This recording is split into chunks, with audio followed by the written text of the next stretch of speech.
Good morning. My name is Jim Mullen, and I'm proud to serve as the president of Hartwick College. And in particular, it is an extraordinary honor for me to join and welcome you to our campus today. It is odd, it never rains in Oneonta. So you happen to catch the one day of rain this month. Today's Sociology Symposium, titled Portrait of a Tipping Point, Critical Questions for Social Scientists in 2025, is designed to foster interdisciplinary collaboration while offering a platform for young sociologists and established researchers alike to share their work, to gain new insights, and to contribute to the ongoing conversation about the future of sociology and its role in shaping a more equitable and a more sustainable world. Over the past several years, we've witnessed turmoil, including authoritarianism, religious fundamentalism, and international conflicts that have unfortunately been coupled with an increasing skepticism in scientific progress and independent journalism. We believe that 2025 represents a tipping point, a critical threshold in the struggle between democracy and authoritarianism, between science and incognizance, and between cooperation and discord. This symposium, in this moment on this campus, provides us an opportunity to reflect on how we got to this point and where we might go from here. So in a moment, I'm going to turn it over to Dr. Elena Cherniak to introduce our distinguished keynote speaker. But before I do that, I would like to take the opportunity to thank each and every one of you for participating in today's conference. We are delighted to welcome scholars from over 18 different colleges and universities and from 3 different countries to Hartwick's campus today. The range of ideas being presented at today's symposium is testament to the intellectual strength of the sociological community in the upstate New York area. We are extraordinarily grateful to each and every one of you for your scholarly contributions and your participation today. And I'll now turn it over to Professor Cherniak.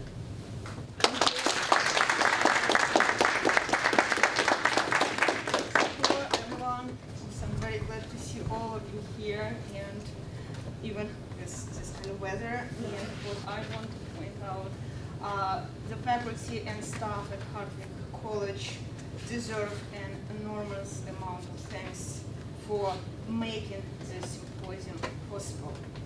And we would like to thank our Office of Academic Affairs, particularly Laura Banjorna and Sharon Lacey, for their encouragement, for their support of our ideas, and for providing fundings for our symposium. The Technology Resource Center, specifically Christopher Spivak and Diman Shalil, for graciously attending to all our needs, technological needs. The Office of Strategic Communication, specifically Robert Murdoch, for his assistance with the promotion of our symposium.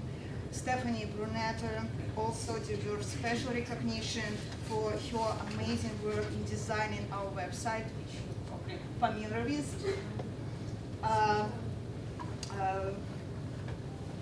And for patiently dealing with all our endless and numerous requests we are asking for your help.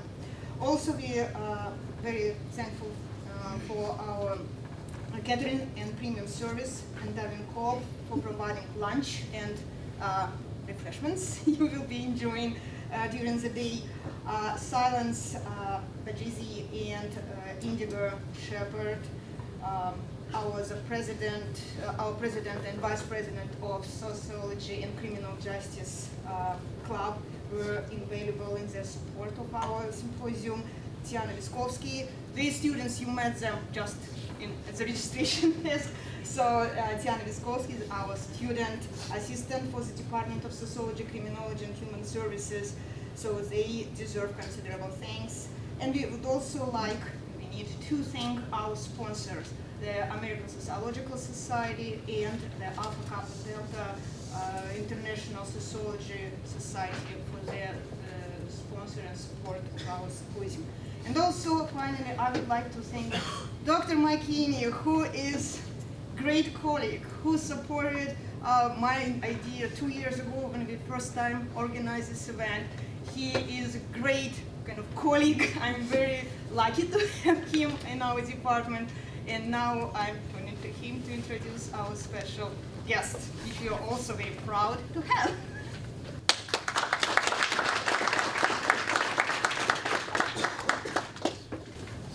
Thank you, President Mullen, and thank you, Dr. Cherniak. Elena also deserves considerable thanks for all of the work that she has put in organizing this conference. We're very grateful to have you, Dr. Cherniak. And also, before I introduce Dr. Minivar, I did just want to echo President Mullen's earlier remarks to thank all of you all so much for participating in this symposium. It truly would not be possible without you all's collaboration, and we're so grateful to see so many colleges and universities represented here today, so thank you all so much. It is now my great honor to welcome our keynote speaker, Dr. Cecilia Minivar. Dr. Minivar is the Dorothy L. Meyer Chair in Social Equities and is a professor of sociology at UCLA. She specializes in immigration, gender, family dynamics, social networks, religious institutions, and broad conceptualizations of violence.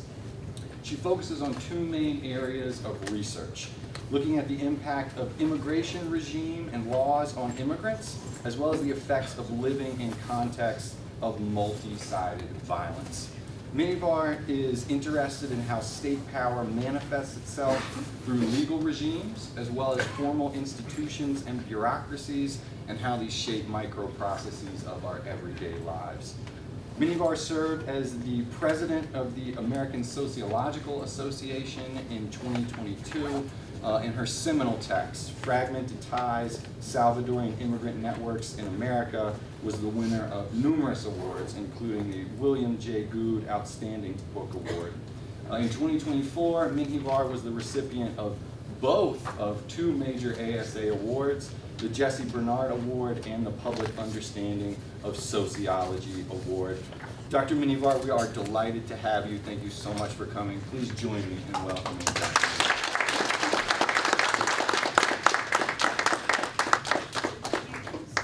Thank you so much. Thank you, Zachary and Elena and everybody who participated in organizing this event and for the invitation to speak with you and share my work with you. And to Hartwick College, of course, and all the people Elena mentioned, and of course to the American Sociological Association Sorokin grant for supporting this, making this possible. I'm very impressed with the turnout today because in California where I live, even a little bit of rain makes people very nervous and they don't go anywhere. So this is quite impressive because it's because of the weather. But I'm sure that what brought you here is the power of sociology. And that's why I'm even more impressed that you're here. So what I'm going to do is, first I'm going to, I have combined a couple of things here that are going to hopefully not bore you and make it too long. First, I'm going to talk about the root causes of Central American migration to the United States, and then I'm going to turn over to see how the United States has received these immigrants over time. And I have to also mention that I take an allergy medication that really dries everything, so I have to drink water all the time. There's no pollen here, but I have to take it still because I'm going back to LA. All right.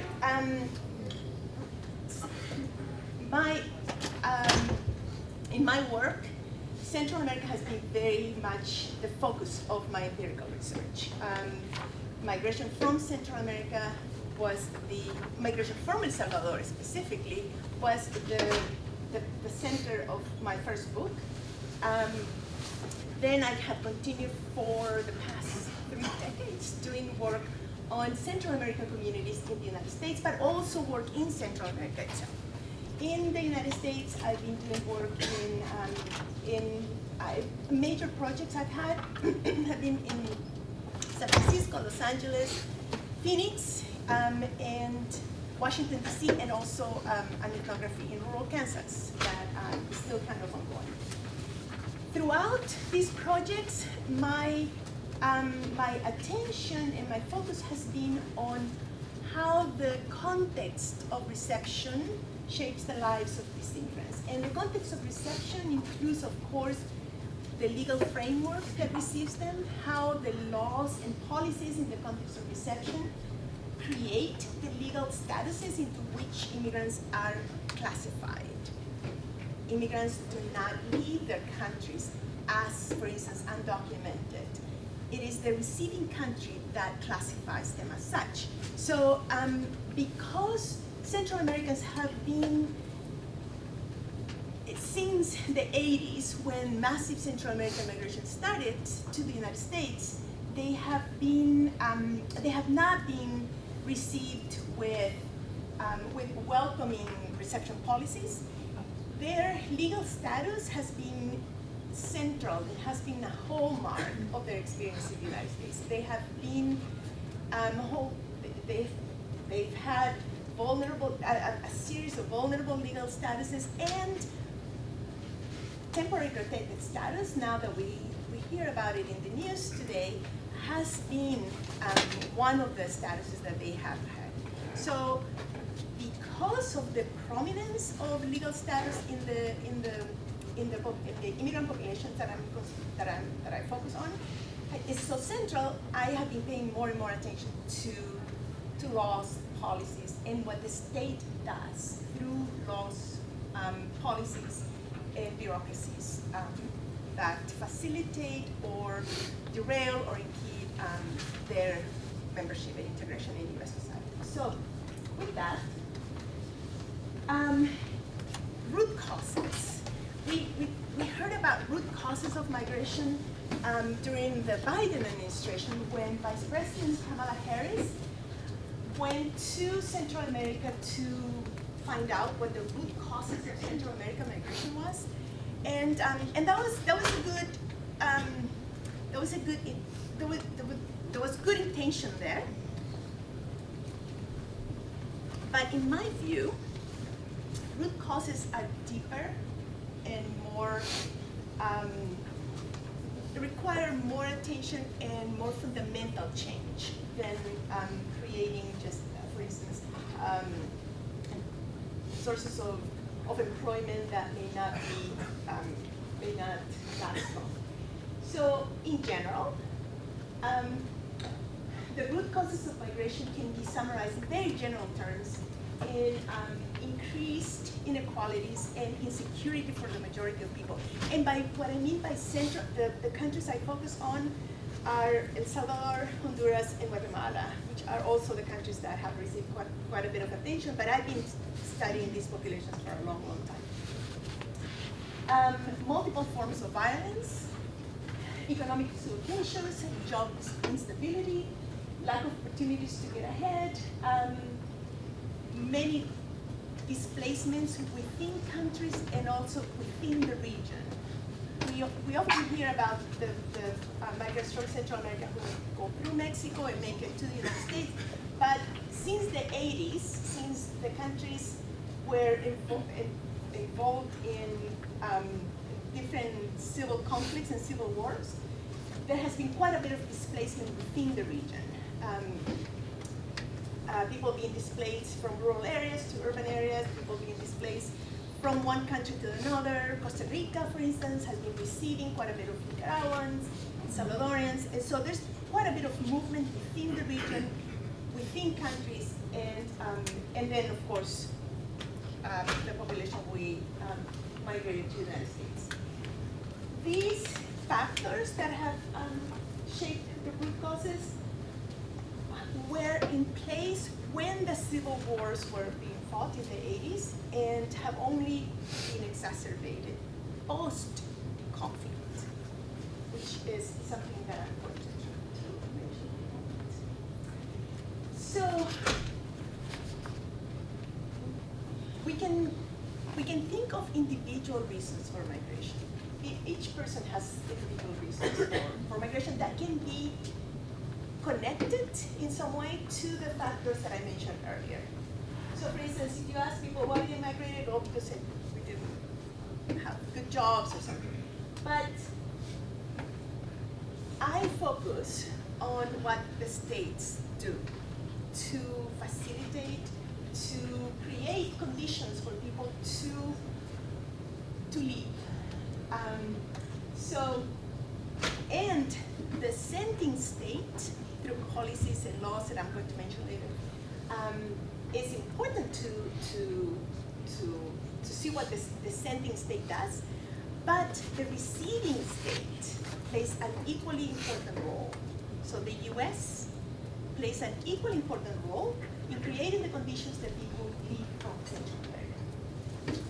So, and it is collaborations across sending, transit, increasingly now, and the receiving state that continue to shape the composition and the size of migrations from Central America. And you can see this, that my empirical case is Central America, but you can think of other cases where the same thinking applies. Just a quick note here, the state, of course, is not a homogeneous entity. The state has many hands, as some of our colleagues have argued, and different agencies that sometimes work at cross purposes. But in general, I call attention to the policies and laws that states create that play a central role in including, excluding, and also neglecting populations. So this is my attention here. I'm a sociologist, so I do look at structural things more, where individual decisions are made. So the role of the sending state in creating conditions for people to migrate include policies that, economic policies that disregard and don't protect the interests of the majority. Weak safety nets that have been shrinking over time since the 80s through neoliberal policies. Lack of access to education, especially in rural areas, lack of access to services in general, health services, educational services, even transportation in most of the countries that I researched. So much of services and education and access to health and access to well-paid jobs happen in the cities. They're very concentrated in capital cities or in the large cities.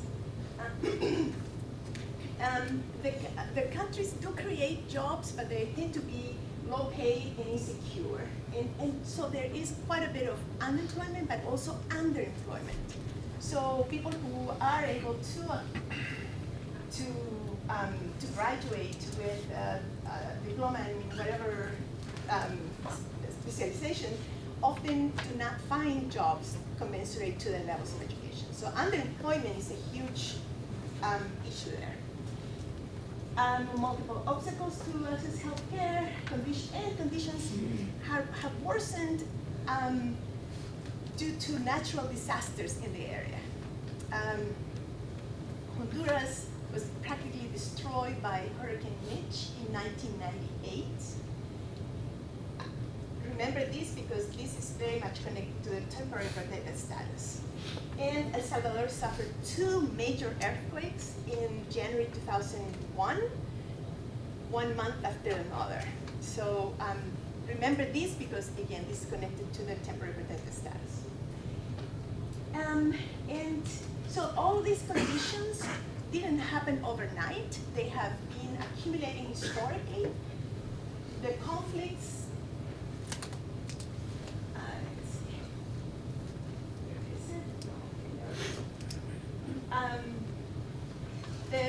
the conflicts, the civil wars in El Salvador, in Guatemala, and Honduras didn't have a civil war, but played a central role in the region during the war, during those conflicts. The conflicts happened because of the deep inequalities that existed in those countries, but the wars didn't end that. Didn't address the end of the conflict. Didn't mean that those conditions were erased. They have continued. Inequalities, multiple economic and social inequalities have continued, and so the accumulation of these effects have created conditions for even more migration after the conflicts, in post-conflict.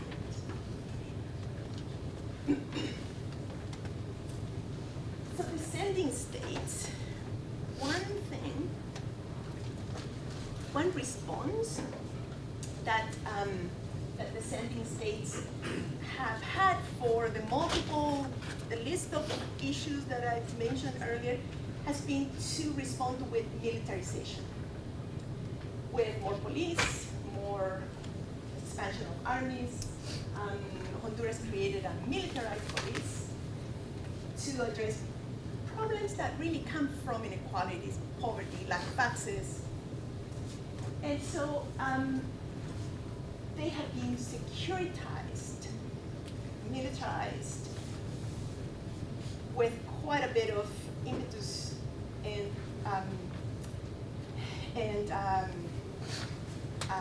not help, but with major acts from the United States. The United States has sought to securitize the region all the way from the southern border through Mexico all the way throughout Central America, except Nicaragua, and then it jumps over to South America. So that's been the response to the root causes that make people that prompt people to migrate. At the same time, where the militarization of life does not mean security of life. Because on the one hand, there's more attention to policing, to security. There's less attention to violence, to common crime, to violence, to indirect forms of violence. So the states, the states in Central America may look weak and unable to protect the vulnerable, but they are not. I argue that these states are not weak states. They have outsized capacity to go after certain populations that are then put in higher risk of migrating, put at higher risk in general, but then they also are placed at higher, have a much higher likelihood of migration. And these two groups are very much have received quite a bit of attention in recent years.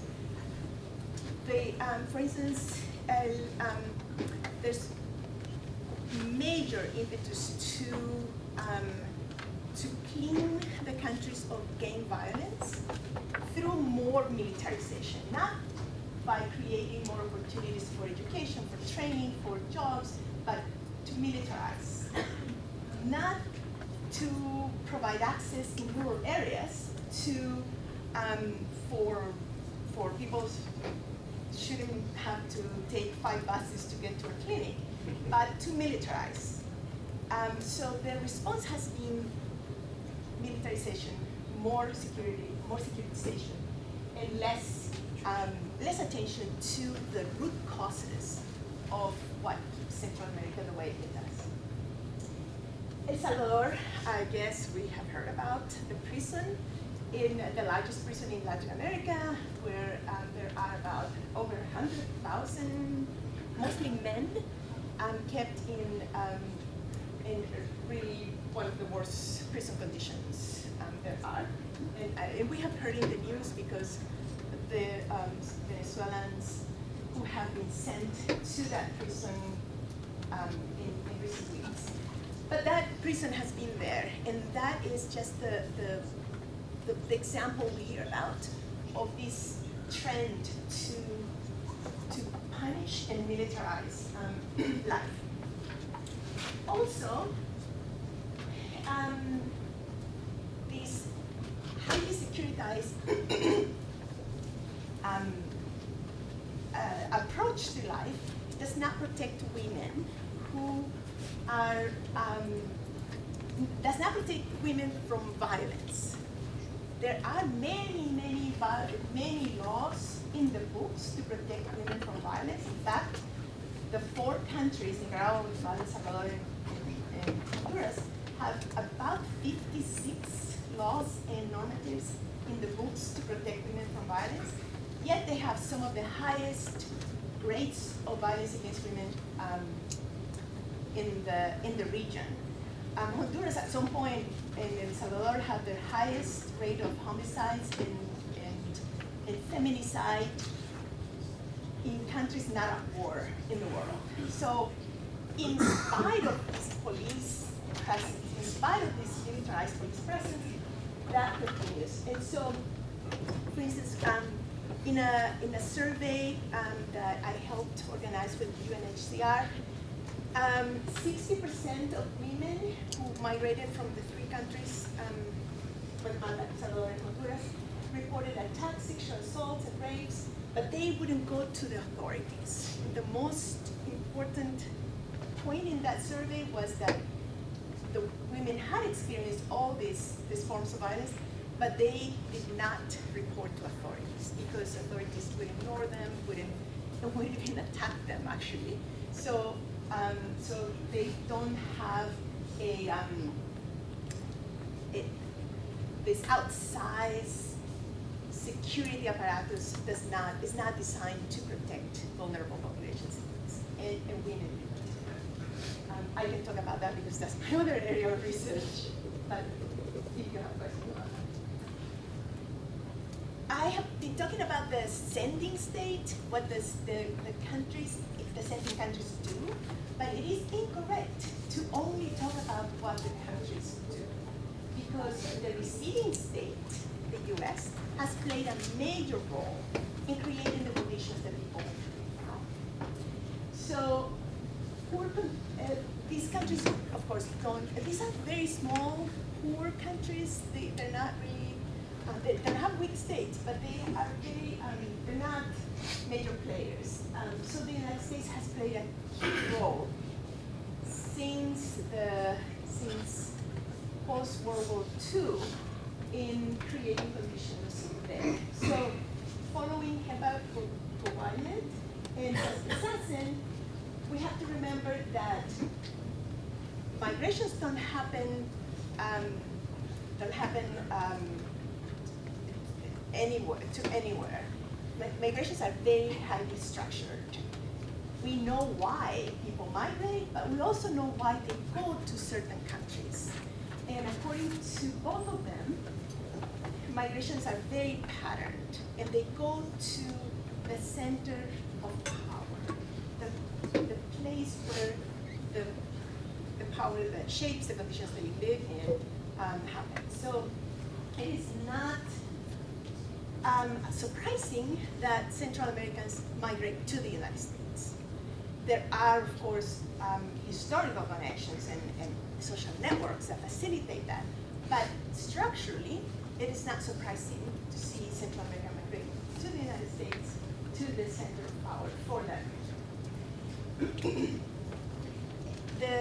The role that the United States has played in Central America is multifaceted. It includes neoliberal policies, multinationals, extractivism, the creation of dependent economies, multiple military interventions of all kinds, dislocations, you name it. I can share that, more about that if you're interested. This is just in the realm of the economy. policies promoted by Washington. And it's interesting to me because this is what Vice President Kamala Harris went to do in Central America, to see how the U.S. can help revamp the economies there so that people could find good jobs. But this is what that context looks like. The free trade agreements that exist do not protect most of the sources of employment there. Does not protect local agriculture, and agriculture lost competitive advantage in the international market. The region used to rely on agriculture, but not anymore. Now, remittances from the United States are a major component of the national economy. The region, according to very recent work from economists there, the region is only creating 1/4 of the jobs needed to keep up with demographic changes, with population increases. It's only 1/4 of the jobs that are needed. So what do the rest of the people do? They are the population that is prone to migration. And in those conditions, corruption and everyday crime go together and flourish. So we see this context of violence in Central America that we hear about, but it is not really that, and because they had civil wars that went on for a long time, 12 years of civil war in El Salvador, 36 years of civil conflict in Guatemala, Honduras with all the military bases, Nicaragua with the Contra War, and then other conflicts. People get the idea that Central America is just conflict-ridden, that it's just a violent place. But we have to see why that region looks that way. And it's not that people are naturally violent, there are many policies and decisions that have created those conditions of violence, including promoting militarization historically and today. So when you see a context like that, you can understand why people would continue to migrate, to live and to provide for themselves and their families. So, I didn't do this. I'm not very good with technology, so I have no idea what's going on here. So let me just follow what I have here. So Salvadorian migration to the United States has been, there's been a trickle of Salvadorian migration. There was a trickle for a long time, since the turn of the 20th century, mostly to San Francisco. But with the Civil War that started around 1980 and ended in 1992, these really became a massive displacement. For instance, in just 10 years, the Salvadorian population in El Salvador multiplied 5 times, and now it's even larger. What is interesting here is that we used to think that it was the conflicts, the civil wars that gave rise to these population movements, but 28%, almost 30% more by now, the Salvadorians have entered the country after the war ended. So why did this migration continue when it was not, when the conflicts that were dislocated, were promoting the dislocation of people, ended, migration of people. So today, there are 2.5 million Salvadorians born in El Salvador or born in the United States of Salvadorian heritage in the United States. it has taken, the Salvadoran population, Salvadoran origin population has taken over the Cuban population as the more populous of the Latino population in the United States. Again, the point here is that conditions have progressively, those factors I mentioned, have progressively exacerbated conditions that have kept people from migrating. Yeah, oh yes, it's here. I hope the next slide will do this to me. Yes, it's, I wanted to show you this. The Salvadoran population in the United States is a country of 6 million people, but it's the Salvadoran population is nearly as large as the Chinese population in the United States, even though China's population is like 200 times larger. The Salvadorans now represent 3% of the US population, and about 1 in 5 Salvadorans live in the United States. I was in El Salvador in January, and you could see the effect of these, historically, but even more today, the influence, not only of the United States, but of Salvadorans in the United States, in El Salvador. It's huge. So we can talk about that. Well, it's going to do the same. Wow. All right, so this is what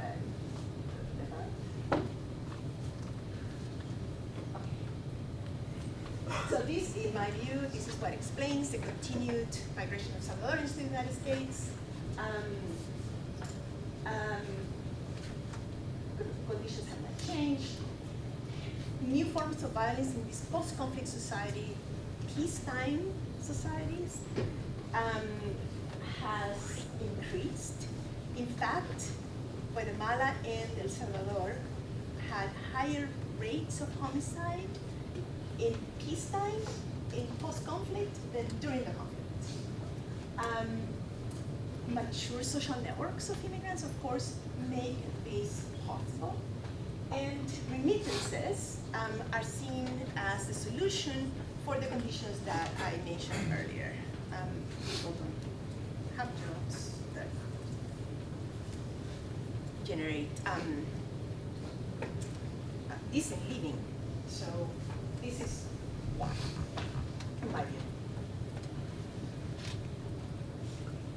Yes, El Salvador has been for a while one of the most transnational countries because of this 1 out of 5 Salvadorans lives in the United States, and the connections are very dense and deep and wide. Okay, we know this, but how does the United States receive Salvadorans and Guatemalans and Hondurans? From the very beginning, from the time Salvadorian and Guatemalan migration started to increase during the 80s, they came to the United States seeking asylum from the conflicts, but they were not. First of all, they were never classified as refugees, and when they arrived here, they were never. Very few, 1 or 2% of applicants were granted asylum.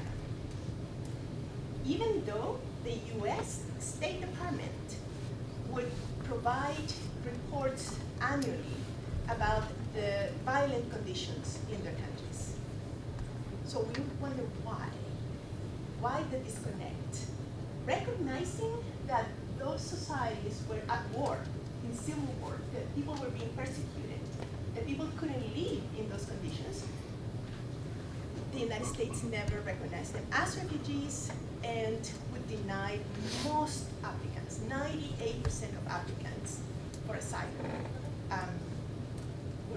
would deny their plight. Why do you think this happened?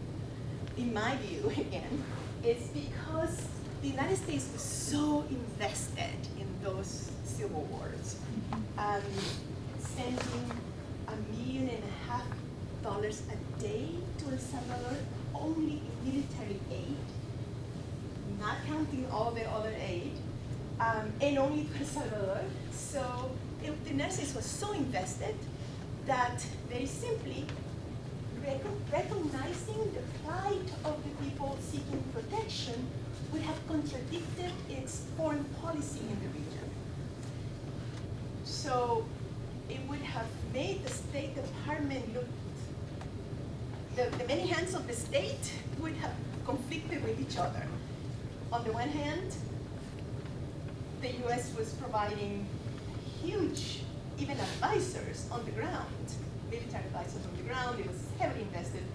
And so how could a country that was receiving so much military support and economic and all sorts of support be generating people who needed to flee?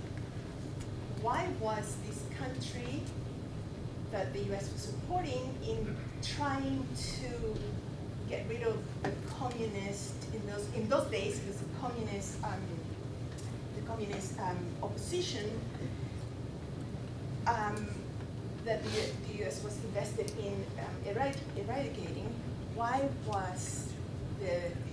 How could the United States be supporting a country that was creating conditions that people needed to flee from? So that contradiction was resolved by not recognizing the people fleeing as refugees and denying most people asylum. And what is interesting is that that has continued to today. Central Americans, as I mentioned at the very beginning, have some of the most vulnerable legal statuses in the country. And this has been going on for 40 years. So they are sort of the epitome of the unstable, vulnerable legal status. So on the receiving end, the receiving country has not only played a role in creating conditions, not the only actor, of course, but has contributed to creating conditions. But on this end, when people arrive, what they have faced is border security enforcement and programs that allow as few as practically possible, this is a word that I was explaining, practically possible, so as not to just have asylum applications at zero, but very, very few. Here is where the classificatory power of the state to place immigrants in different categories plays a role. People did not leave these three countries as undocumented. They were classified as undocumented once their asylum applications were rejected. This is how populations are created, through state decisions. We have heard multiple times about crisis at the border, at the southern border. In 2014, for instance, Central American women and children were seen as a crisis at the border. In my view, framing a migratory flow as a crisis activates certain policies that then creates conditions for even more chaos that needs to be contained, and it becomes a vicious circle.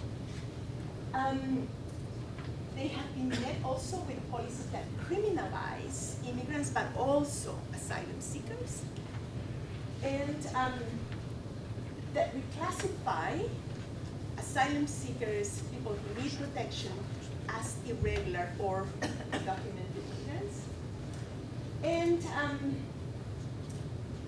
classifying them as, or not classifying them into other admission categories, places them in a space where they become targets of enforcement, of a plethora of exclusionary policies. So El Salvador was the first country to ever be designated for temporary protected status in 1990. During the Civil War in El Salvador, instead of recognizing them as refugees or as or granting more people asylum, they were this special category was created, which is now replicated in more countries around the world. And it is in the Immigration and Naturalization Act. It is in the law. The countries are designated by the Department of State, and they can be designated and undesignated. The law is in the books, but the countries themselves change.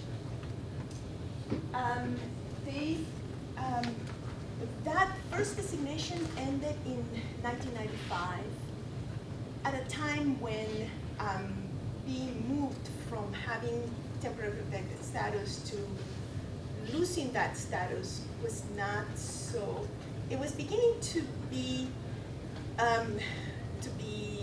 difficult and at risk, but not what we have today.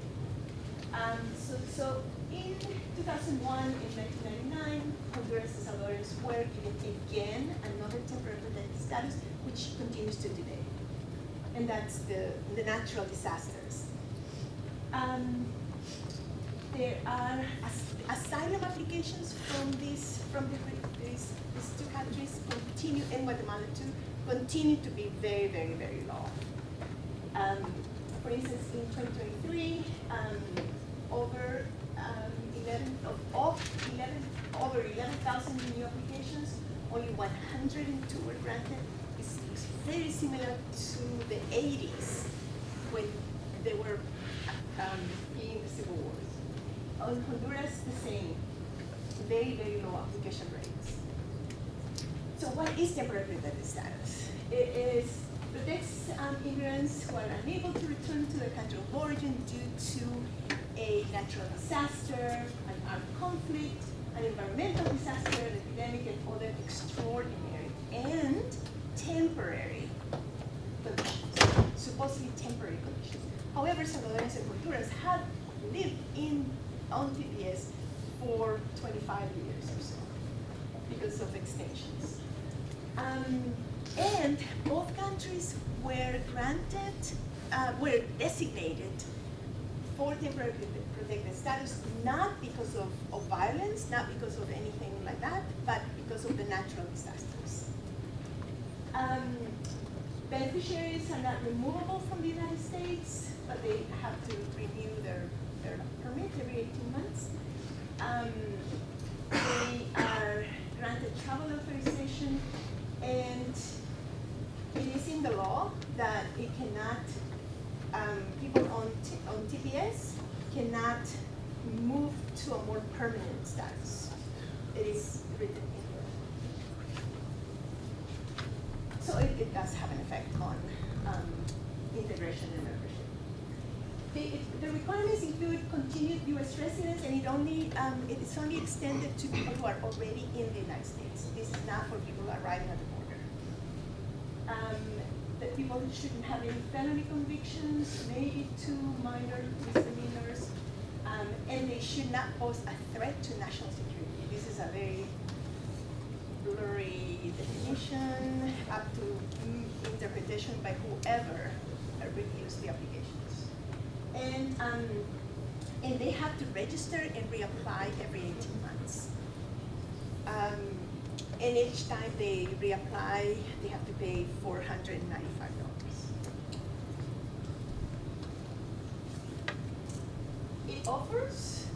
It is a great benefit. Every person I have interviewed on TPS talks about the great benefit, because it is. It protects people from deportation as long as they meet those requirements. It extends a work permit, so it is huge for to be able to work documented, and it allows people to feel like they belong, that they are contributing to US society, so it's a great benefit. But because they are precluded from more permanent status, they are, it's a partial benefit. We always have to emphasize that it is, it offers a partial inclusion. And each renewal, every 18 months, people are reminded that they are here only temporarily, that will end, as we are seeing in the news these days, the anticipation of certain countries. This is, I had a very fancy table, and I don't know what happened with the frame, and so, but focus on the content, not the style or the form. These are the countries today, as of last month, on TPS. Oh no, as of March. Venezuela has the highest numbers now. Haiti, it used to be El Salvador and Honduras, and Haiti constituted like 80% of people on TPS. But now Venezuela, President Biden extended TPS twice to two different groups of Venezuelans. One of them is at risk of losing the designation. These are the countries on TPS at risk of losing the designation. So there are 16 countries today. There are usually 16 countries that are designated. Some Somalis have been in TPS for as long as the Hondurans and Salvadorians. So temporariness becomes part of life.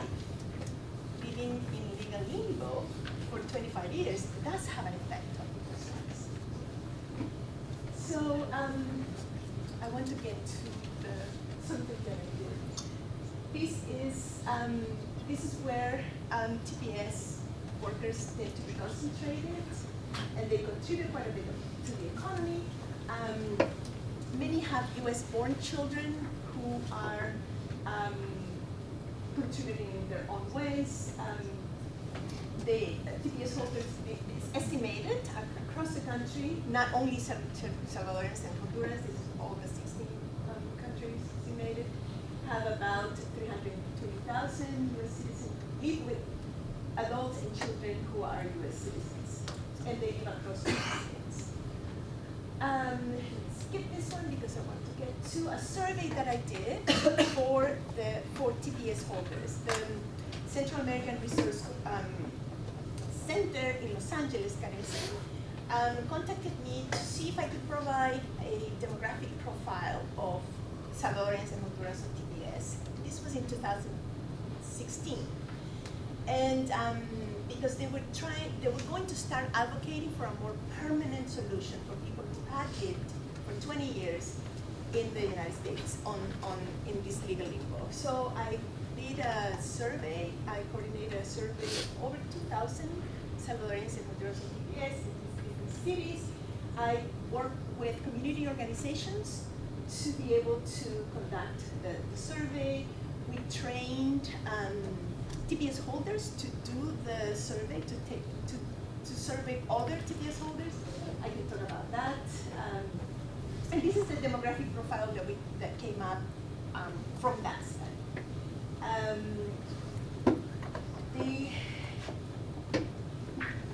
Most of them have lived in the United States at least half of their lives, if not more. They're getting older by now.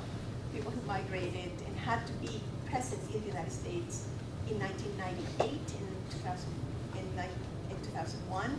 By now, they have lived the majority, more than half of their lives in the United States. They have,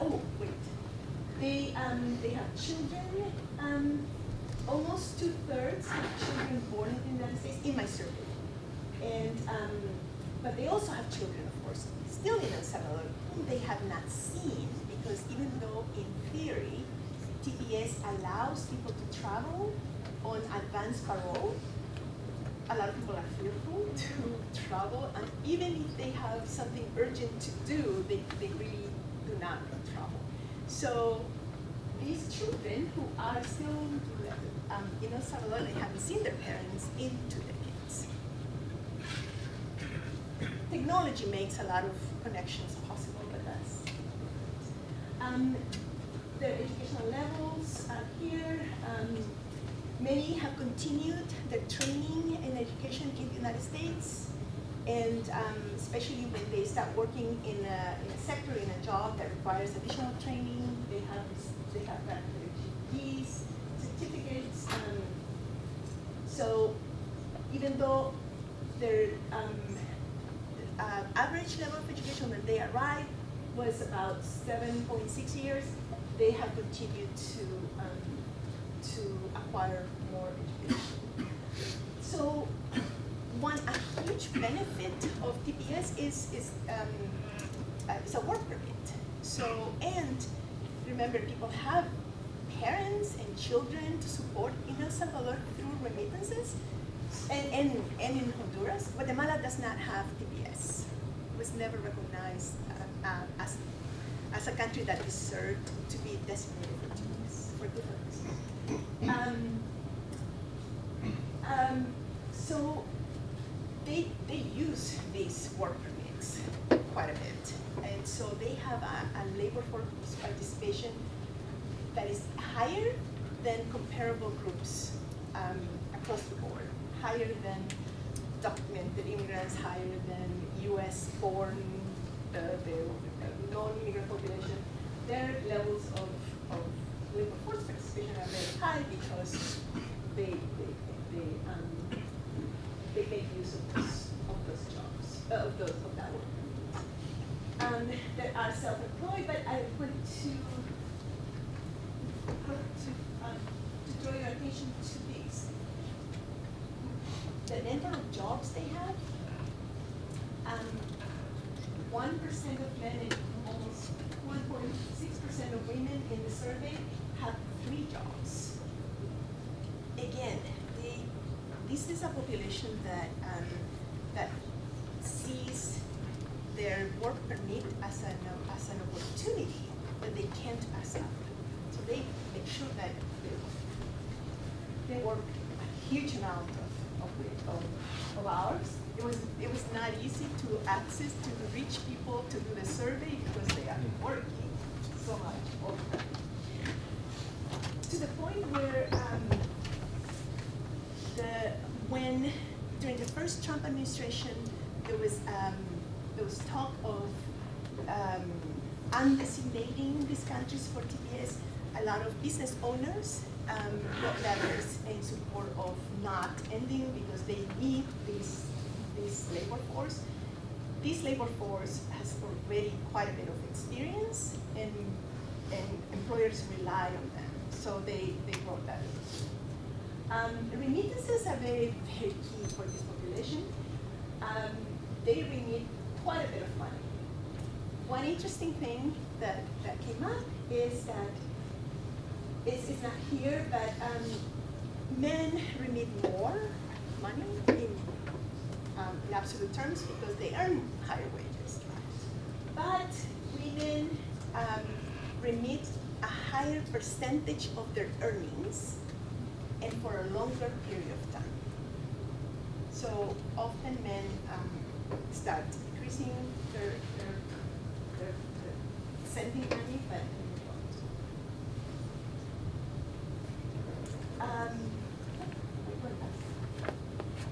these are the jobs they concentrate in mostly, and these are the employers that really rely on them. And I don't know if this is up. I wrote this report that has much more information, and I don't remember if it's up, but it should be at the UCLA, one of the UCLAs. So from the point of view of the TPS holders, in my view, one of the most important benefits is being able to work and live relatively free of risks of deportation. But from their point of view, these are some of the some of the reasons they see as a benefit of having TPS. Of course, better job opportunities, they really put those work permits to work, better pay. Being able to travel is interesting because very few people actually go through the process of applying for advanced parole to be able to leave the country. And that happens only when there are strenuous situations in El Salvador or Honduras that make you do that. Driver's license, they are able to receive a driver's license in most states, I think. And so the companies that, a lot of them work in driving trucks. And so several of those transportation companies wrote letters in support of not ending TPS for their drivers. So the employers play a central role in supporting these workers. And benefits are generational, they don't stay with the beneficiary only. US-born children benefit quite a bit. I interviewed some of US-born children of TPS holders, and I'm rushing here because I am almost done with my time. You can see it's a benefit that goes to the children as well, and to, of course, through remittances to the countries of origin. TPS holders are very involved. In spite of their partial legal recognition and permit, they are quite involved in their communities. They, almost 1/3 of them own their homes. They participate in community organizations. Some of them work in human rights organizations, and so their partial legal status does not prevent them from these other forms of membership that are very important for them. They responded very actively to the threat of ending TPS designations by forming the National TPS Alliance. They have a very active website, and they continue the work. They have continued today work in the courts through multiple filings and in the streets through protest. TPS, countries designated for TPS have changed over time. So for instance, these countries were designated for TPS and the designation ended. If you notice something here, the difference between today and then, most of these ended quite a bit ago. If you notice the difference, those countries were designated for a very short period of time, for months, maybe up to 2 years, whereas some Haitians, Hondurans, and Salvadorians have held TPS for 25 years. So there's a big difference in terms of membership economically. Conditions today are very different than conditions when those TPS designations ended. Today, moving people to a vulnerable legal status, like undocumented, is a major risk than it was then. And the number of people on TPS, these countries that were designated earlier, the number of people who had TPS from these countries was very small, 200, 300, 1,000, whereas for Salvadorians and Honduras was like 250,000 combined, and about 11,000, 15,000 for Haitians. And so the context makes a big difference in ending the designation for TPS or not. And that is some final considerations very quickly. TPS has had significant benefits for its holders. It is partial, not permanent. They cannot vote, they cannot have access to a lot of things. But it offers some form of protection. They, according to theories of immigrant integration, they are sort of an example of incorporation incompleteness. They are very active in the economy, so economically very integrated, socially too, not politically, and so their incorporation is very uneven because of the legal status that they have. So, thank you so much. Thank you.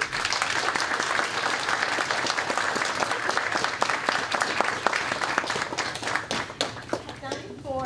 Yes, we do have time for a few questions. If anyone has a question for Dr. Minilar. Yes. So, I'm Salvadorian by heritage. My family's Salvadorian. Some of my relatives immigrated to the United States in the 40s with Yes. zero social ties to the United States. Yes. How has that changed in terms of how has it become more uncommon for that to happen? You know, it's hard to tell because right now most people have ties. So it's hard to tell who doesn't have any ties at all when the two countries are so enmeshed and so connected in so many ways. So it's very hard to differentiate someone who doesn't have any ties because there's just so much through media, through social media, through personal connections. So it's right now it's just a very dense set of connections. In the past, yes. To San Francisco, a lot of people migrated without, they knew where it was and they had some notion that there were jobs, but not much, not nearly what we see today. So it is hard to tell because it's hard to separate from this very dense context of social ties that connects people. Yes. You mentioned the renewal with a high fee every 18 months, and it kind of like gives that temporary status of like feeling at least. Does this bar or make it more difficult to achieve citizenship through other means like marriage or anything like that? What part of it makes it more difficult? I was asking, The fee? no, with the status of every 18 months you have to pay the fee and the temporary status of it, does that make it harder to achieve citizenship through other means? It is in the law that they cannot. Even through marriage? However, there's a circuit court in the United States that recognizes, this is a very technical thing, people need to be in the United States on U.S. soil to apply for the TPS. If people came without inspection crossing the border, this is why the law does not permit for them to move to a permanent status. But that court recognizes marriage, I think it's marriage, only marriage, that it recognizes that the people who came without inspection can get married, and through marriage they can get permanent status.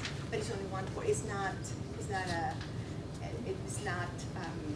Or now, many have children who are 21, and so their children can also petition them through family reunification. So that is happening a little bit, but only in one court in the United States. I think it's the fourth district. I can't remember which one, but it's not. But it's in the law that they cannot. Yes. Man, I think it's maybe one of the more recent slides. You had a list of all the countries where TPS ended. Yes. What happened to those people? This is such a small group of people, 200 they might have gone back. They truly needed just temporary protection. I I don't know of a study that focused on the older countries that have been underestimated. They held TPS for 18 months or maybe 9 months, and so it may not have had very much impact. They could have gone back, moved somewhere else, but by law, they couldn't proceed to apply to for a more permanent status.